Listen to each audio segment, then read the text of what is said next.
This is a post office and general store. It was built in 1904, so over 120 years old. Really beautiful building. We've seen a couple of cool things in this place. There was a liquor store at one time, an old general store and market that was really cool. And it's been sitting abandoned for 6 years, which it just kind of broke my heart. And so we're bringing it back to life. And it's taking more money than I thought, but yeah, we're doing some rehab projects, kind of keeping all the original integrity of the building and bringing it back to life. This little room I'm not going to go into, but there's some fun surprises that we have planned here. This will be our club lounge space, kind of community tables so people can come and pull a piece of Texas wine history and then, if they want, share it with other people. We're really looking at broadcasting or sharing the story of a few Texas oyster farmers. They're doing some really cool work that I strongly believe in.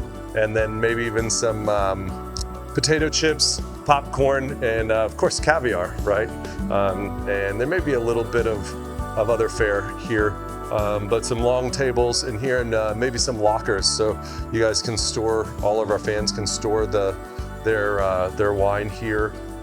So this is the main area. There'll be a bar over here on my left and some standing tables in this area, which I'm excited about. You'll enter through the back here. There's still a working freezer here and an old ice box, which is kind of fun. We haven't figured out how to integrate this in, but we're definitely going to use this. So here's one of the original post office boxes. You know, actually 263 and 264. These were my post office boxes for over 15 years, and now I actually still have a post office box. This is still a working post office, if you can believe that.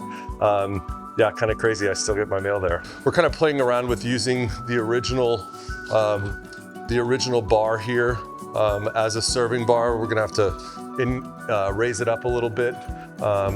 And some shelves here that we're gonna integrate into the new system. Here's gonna be kind of like maybe a little bit of merchandise and some food serving area.